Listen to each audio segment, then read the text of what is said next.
आमिर साहब, ये हुआ क्या?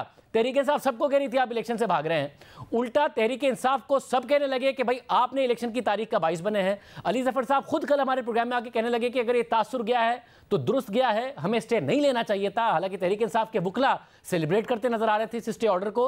ये क्या हुआ? क्योंकि कुछ लोग तो आपने देखा कि ख्वाहिश को खबर बना के पेश कर रहे थे कि इलेक्शन में अब इल्तवा हो जाएगा। जी शाहजेब खानजादा साहब, सबसे अहम बात तो यह है कि आज जो सुप्रीम कोर्ट के 3 मेंबर बेंच ने जो फैसला दिया है उसके बाद इलेक्शन 8 फरवरी को ही होगा और इलेक्शन को मजीद मुलतवी करने की कोशिश की जा रही थी। और मैंने खुद मौजूदा निगरान हुकूमत की इंतहाई अहम शख्सियात की ज़ुबानी खुद सुना है और बहुत दिन पहले नहीं सुना, पिछले 24 घंटे में सुना है कि जी आप बुरा ना मनाइएगा, आप फौरन जो है वो स्वीपिंग स्टेटमेंट दे देते हैं, अगर इलेक्शन 10-15 दिन आगे हो जाए तो इसमें क्या हर्ज है। तो मेरी उनसे बड़ी बहस हो रही थी। मैंने कहा जी ये तो काजी फाजिसा साहब ने कहा है कि 8 फरवरी को इलेक्शन जो है वो पत्थर पे लकीर है, तो वो तो खत्म नहीं हो सकता, ऑर्डर उनका खत्म नहीं हो सकता, तो इलेक्शन तो 8 फरवरी को होना चाहिए। तो उन्होंने कहा नहीं वो ऑन बोर्ड हो जाएंगे, वो आप फिक्र ना करें, 10-15 दिन की बात है। फिर आप कुछ अहम सियासी रहनुमा जो हैं, आप उनके बयानात देख लें। मौलाना फजलुर रहमान साहब कह रहे थे कि जी फरवरी के महीने में काफ़ी बर्फबारी होती है। इसी तरह आसिफ जरदारी साहब ने पिछले दिनों कहा कि 10-15 दिन ऊपर हो जाएगा, इलेक्शन फरवरी में ही होगा। तो यकीनन ये कहीं ना कहीं पे खिचड़ी ज़रूर पक रही थी। और इस सूरत हाल में 6 दिसंबर को ये जो तहरीक इंसाफ के वकील हैं उमैर नियाजी साहब, इन्होंने लाहौर हाई कोर्ट में ये पिटीशन दायर की थी और ऐसी ही पिटीशन सिंध हाई कोर्ट में और पेशावर हाई कोर्ट में भी दायर हुई थी। तहरीक इंसाफ ने ये इस किस्म की पिटीशन सिर्फ लाहौर हाई कोर्ट में नहीं डाली, सिंध में और पेशावर हाई कोर्ट में भी डाली है। और मैं ये समझता हूं कि उनका मकसद ये नजर नहीं आ रहा कि इलेक्शन 8 फरवरी को नहीं होना चाहिए। और पिटीशन में भी मैंने उनकी देखी है, उसमें मुझे तो ये नजर नहीं आया कि वो कह रहे हैं कि इलेक्शन 8 फरवरी को ना किया जाए। उनका बुनियादी जो एतराज है वो ये है कि जो ज़िले इंतजामिया के अफसरान हैं उनको रिटर्निंग अफसर और डिस्ट्रिक्ट रिटर्निंग अफसर के तौर पे उनको तैनात ना किया जाए। और आज जब ये शाम को समाअत हो रही थी सुप्रीम कोर्ट में, तो आपने सुना कि इलेक्शन कमीशन का वकील ने बताया कि जी जो उमैर नियाजी साहब है उनका एतराज क्या है कि जो डीसी साहिबान 16 MPO के तहत तहरीक इंसाफ के रहनुमाओं को डिटेन करने के ऑर्डर जारी कर रहे हैं, तो उन्होंने ही जो है वो रिटर्निंग अफसर भी बन जाना है, तो इस पे उनका एतराज है। तो मेरा ख्याल है कि ये मुझे तो कहीं पे नजर नहीं आ रहा था कि तहरीक इंसाफ इलेक्शन मुलतवी करना चाहती है। वो सिर्फ ये चाह रही थी कि DC और AC जो हैं उनको DRO और RO मुकर्रर ना किया जाए। लेकिन बहरहाल इसके बावजूद ये एक बहुत ही इत्मीनान बख्श पहलू है कि सुप्रीम कोर्ट के फैसले के बाद इलेक्शन 8 फरवरी को ही होगा। और निगरान हुकूमत की वो शख्सियात जो पिछले 24 घंटे में 2-3 दफा मुझे ये कह रही थी कि जी हामिद मीर साहब 10-15 दिन अगर ऊपर इलेक्शन हो जाता है तो आप इसमें कोई ऐसी स्टेटमेंट ना दीजिएगा कि जिससे ऐसा लगे कि जनाब हम इलेक्शन करवाना ही नहीं चाहते, हम इलेक्शन करवाना चाहते हैं। तो मेरा ख्याल है कि अगर 10-15 दिन भी इलेक्शन ऊपर जाता तो जस्टिस काजी फाजिसा साहब की जो एक स्टेटमेंट भी थी और फिर उनका जो फैसला भी था कि 8 फरवरी को ही इलेक्शन होना चाहिए, तो इस पे मेरा ख्याल है काफी सारे सवालात उठते। और आपको याद होगा शाहजेब साहब कि उन्होंने एंकर्स के बारे में कहा था कि एंकर्स जो हैं वो ऐसा कोई तासुर ना फैलाएं कि जिससे ऐसा लगे कि जी इलेक्शन वक्त पे नहीं होगा। तो मेरा ख्याल है कि एंकर्स ने तो तासुर इतना नहीं फैलाया, लेकिन इलेक्शन मुलतवी करने की जो कोशिश है वो कुछ सियासतदानों ने की और निगरान हुकूमत में कुछ शख्सियात जो हैं वो चाह रही थी कि इलेक्शन मुलतवी हो जाए, लेकिन इलेक्शन मुलतवी नहीं हुआ। और ज़ाहिर फैसला भी लाहौर हाई कोर्ट के जज की तरफ से ही आया, जुडिशरी के अंदर से ही आया, जो बाकी नकवी साहब का फैसला था। मगर साथ में हामिद मीर साहब, क्योंकि अब नज़र आ रहा है कि जो ये तासुर है कि आप भी कह रहे हैं कि तहरीक इंसाफ नहीं चाहती थी कि इलेक्शन डिले हो, मगर जैसे ही नोटिस लिया फाइज़ा साहब ने और समाअत हुई तो उससे भी जो तहरीक इंसाफ के कुछ रहनुमा हैं वो सोशल मीडिया पर खुश नज़र नहीं आ रहे थे। हालांकि ऑर्डर आ गया, 8 फरवरी को इलेक्शन का ऑर्डर आ गया। इमरान खान साहब खुद कहते रहे कि वो वो तो चाहते हैं कि इलेक्शन हो क्योंकि तहरीक इंसाफ ही जीतती नजर आएगी। वो इस बात पर भी खुश नहीं है। क्या दुरुस्त किया जस्टिस फाइज़ साहब ने? क्योंकि हमारे सामने एक मिसाल है, जैसे उमर बंदियाल साहब पहले ऑर्डर दे देते थे, उनकी पासदारी नहीं होती थी तो उन्होंने फिर इशूज़ टेकअप ही करना छोड़ दिए। इलेक्शन वाला जो मसला था, जो पटिशन थी, वो तो फाइज़ साहब ने आके टेकअप की और मुतालबा खुद तहरीक इंसाफ का था कि जी आप इलेक्शन का मामला टेकअप करें, जो कि उमर बंदियाल साहब ने नहीं किया, फाइज़ साहब ने किया और इलेक्शन की तारीख लेके दी 8 फरवरी की। फिर भी क्यों नहीं खुश तहरीक इंसाफ? नहीं, देखिए, मेरा ख्याल है कि तहरीक इंसाफ के जो लोग जिम्मेदार हैं, मसलन अली जफर साहब जो हैं, उनका हवाला आप कई दफा दे चुके हैं कि उन्होंने आपके प्रोग्राम में कहा कि अगर ये तासुर पैदा हुआ है कि लाहौर हाई कोर्ट के ऑर्डर से इलेक्शन मुलतवी होगा तो तासुर अच्छा नहीं है। इसी तरह जो बैरिस्टर गौहर खान साहब हैं, शुएब शहीन साहब हैं, सबसे मेरी बात हुई है, वो सारे ये कह रहे हैं कि ये जो पिटीशन फाइल किया उमैर नियाजी ने, ये उसने इंडिविजुअल कैपेसिटी में फाइल नहीं की है, ये उसने पार्टी की पॉलिसी के तहत फाइल किया है। और ऐसी ही पिटीशन तहरीक इंसाफ के दीगर वकला ने सिंध हाई कोर्ट में और पेशावर हाई कोर्ट में फाइल किया। और मकसद 8 फरवरी का इलेक्शन मुलतवी करवाना नहीं, मकसद सिर्फ ये है कि जो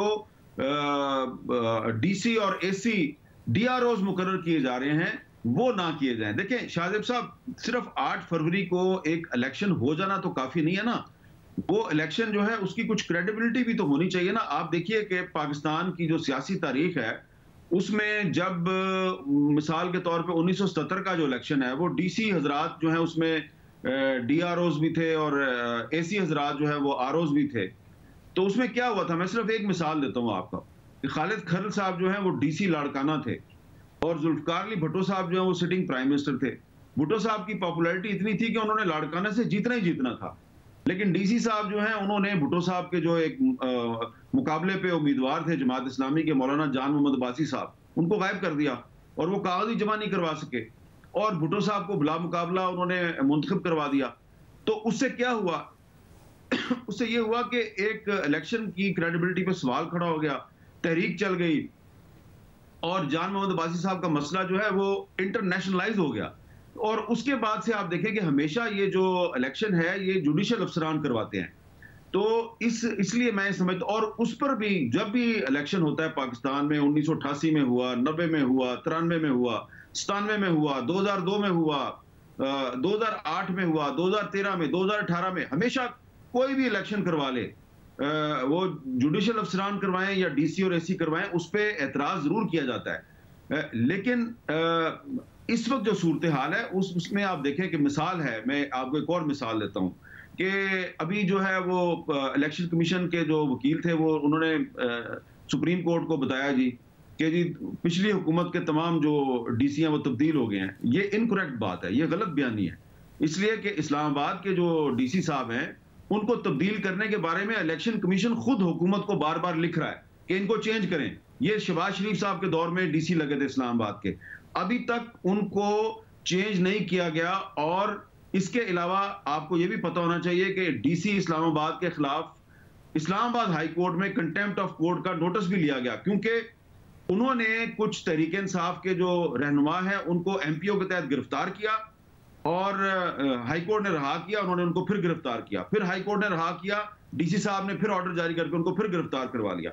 तो अब अगर वही डीसी साहब जो है वो रहते हैं और इलेक्शन कमीशन के कहने के बावजूद उनको तब्दील नहीं किया गया, तो फिर इस इलेक्शन की क्या क्रेडिबिलिटी होगी? तो इस्लामाबाद पाकिस्तान का कैपिटल है और जाहिर है ये पाकिस्तान में अगर ये सूरत हाल होगी तो क्या होगा फिर? और जाहिर है ये बहुत सारे बुनियादी एतराज़ जो तहरीक इंसाफ के हैं वो बिल्कुल दुरुस्त एतराज़ है, जिस तरीके से उनके वर्कर्स के ऊपर, लाहौर में तो ख़वातीन तक के ऊपर जो क्रैकडाउन किया गया है। मगर क्या स्ट्रैटेजी बेहतर ये होती कि जो पहला फोरम था वो ECP था, उसमें शिकायत करते, फिर अदालत की तरफ जाते, बजाय इसके कि एक स्टे ले लेते और उस पर खुशी का इजहार करते, जिस पर अली जफर साहब ने खुद ने भी कहा कि इस टाइम नहीं लेना चाहिए था। कहीं ना कहीं स्ट्रैटेजी का फुकदान था जिसकी वजह से ये हो गया। और दूसरा एक और सवाल ये हामिद साहब के 2018 के इलेक्शन पीडीएम ने नहीं कबूल किए, तो 2013 के इमरान खान साहब ने नहीं कबूल किए, मगर खान साहब ने बाकायदा तौर पर बराह रास्त इफ्तिखार चौधरी को तनकीद का निशाना बनाया था कि इन्होंने जुडिशल ऑफिसर दिए थे और उन जुडिशल ऑफिसर ने करप्शन की थी। ये इफ्तिखार चौधरी पूरे के पूरे इस प्लान का हिस्सा था और बाद में उनके इल्जाम गलत साबित हुए।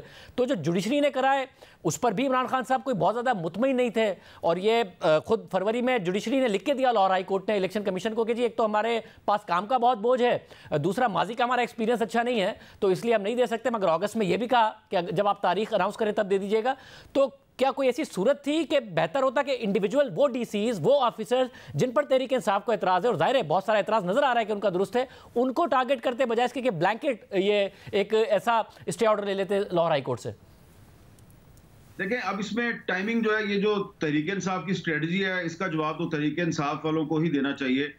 मैं तो एक ओवरऑल बात कर रहा हूं कि जो इलेक्शन है उसका सिर्फ 8 फरवरी का को इनकाद होना काफी नहीं है, इलेक्शन की कुछ क्रेडिबिलिटी भी होनी चाहिए। और मैंने आपको एक मिसाल दे दी है, इस्लामाबाद के डीसी के बारे में इलेक्शन कमीशन ने बार बार एस्टेब्लिशमेंट भी इनको लिखा कि इनको चेंज करें। आईजी के बारे में बार बार लिखा है इनको चेंज करें। ना आईजी बदला है और ना डीसी बदला है, और दोनों के खिलाफ इस्लामाबाद हाई कोर्ट में कंटेम्प्ट ऑफ कोर्ट का नोटिस लिया गया, बल्कि लाहौर हाई कोर्ट ने भी लिया है आईजी इस्लामाबाद के बारे में। तो ये तो तहरीक इंसाफ थी, उसको चाहिए था कि वो पिन पॉइंट करती कि कौन कौन से डीसी साहबान जो हैं उनसे उनको प्रॉब्लम है। तो अगर उन्होंने नहीं किया तो उन्होंने गलत किया है। लेकिन मैं तो आपको ये कह रहा हूं कि ओवरऑल अगर आप देखें तो मेरा ये ख्याल है, मेरी जाती राय में, कि डीसी और एसी साहबान जो हैं जो कि सिटिंग गवर्नमेंट के खिलाफ बहुत कम जाते हैं, शादो नादर ही कोई जाता है, और बल्कि वो तो अपीज करने की कोशिश करते हैं। तो अगर वो इलेक्शन करवाएंगे तो फिर जो 1970 के इलेक्शन में लाड़काना के डीसी ने किया था, हो सकता है कि वो 2024 के इलेक्शन में भी किसी ना किसी जिले का डीसी जो है वो काम करने की कोशिश करे। तो उससे हुकूमत को फायदा होता है, नुकसान होता है, किसी पॉलिटिकल पार्टी को फायदा होता है, नुकसान होता है। मेरा ख्याल है कि उससे पाकिस्तान की जो डेमोक्रेसी है, जो जमहूरियत है, उसको नुकसान होगा। ऐसा तो फिर और उस सूरत में फिर ये बेहतर होगा हामिद मीर साहब के, फिर जब फाइज़ साहब ने खुद ने और चीफ जस्टिस ने एक 3 रुकनी बेंच ने फैसला दिया है, तो तहरीक इंसाफ की शिकायत को भी देखा जाए कि इलेक्शन कमीशन नहीं एड्रेस करे और वो इलेक्शन कमीशन के पास जाएं, तो फिर जुडिशरी खुद देखे कि भाई ये कौन कौन से ऐसे अफसरान हैं जो कि इतने कॉम्प्रोमाइज्ड हैं और इस तरीके से इस्तेमाल हो रहे हैं। नहीं, तहरीक इंसाफ की शिकायत को छोड़े ना, मैं तो बतौर पाकिस्तान के शहरी के एक बात कर रहा हूं कि अगर खुद आपको भी पता है, आपने खुद अभी मेंशन किया है कि अगस्त में अगर लाहौर हाई कोर्ट ने इलेक्शन कमीशन से यह कहा कि आप इलेक्शन शेड्यूल का ऐलान करें और फिर बताएं कि आपको कौन कौन से जुडिशल अफसरान चाहिए, तो हम आपको दे देंगे। तो लाहौर हाई कोर्ट ने इनकार तो नहीं किया था, उन्होंने कहा था आप इलेक्शन शेड्यूल का ऐलान करें। इलेक्शन कमीशन ऑफ पाकिस्तान जो है वो 4 महीने तक जो है वो उस पे खामोश बैठा रहा, और आखिर में उन्होंने कहना शुरू कर दिया जी जुडिशरी ने हमें अफसरान देने से इनकार कर दिया, इसलिए हम एसी और डीसी जो है उनको लगा रहे हैं। तो ये तो इलेक्शन कमीशन की बदजानती है ना। देखें शाहजेब खानजाद साहब, जो असल बात है वो ये है कि ये इलेक्शन जो 2024 में होना है 8 फरवरी को, ये इलेक्शन होना था 2023 में। ये 2023 में नहीं हो सका, इसकी बहुत बड़ी जिम्मेदारी इलेक्शन कमीशन ऑफ पाकिस्तान पर आयद होती है। और ऐसा लगता है कि वो या किसी दबाव के तहत या खुद उनकी बदनीति थी, उन्होंने इस इलेक्शन को डिले किया है। और यही एक्चुअली तहरीक इंसाफ नहीं, इलेक्शन कमीशन ऑफ पाकिस्तान किसी के दबाव पे या किसी को खुश करने के लिए 8 फरवरी को भी इलेक्शन नहीं करवाना चाहता था, इसलिए आज के दिन तक इन्होंने शेड्यूल का ऐलान नहीं किया। अब सुप्रीम कोर्ट ने कहा है तो इनको शेड्यूल का ऐलान करना पड़ेगा। तो सुप्रीम कोर्ट को यह चीज भी देखनी चाहिए कि 8 फरवरी को सिर्फ एक सो कॉल्ड नाम नहाद इलेक्शन ना हो, बल्कि एक ऐसा इलेक्शन हो कि उस इलेक्शन पे बहुत ज्यादा सवालात ना उठें। अगर उस इलेक्शन पे बहुत ज्यादा सवालात उठें तो किसी को अच्छा लगे या बुरा लगे, उसका इल्जाम, उसकी जिम्मेदारी सुप्रीम कोर्ट ऑफ पाकिस्तान के इस 3 रुकनी बेंच पे भी आएगी, जिसने कि आज 8 फरवरी को इलेक्शन करवाने का हुक्म दिया है।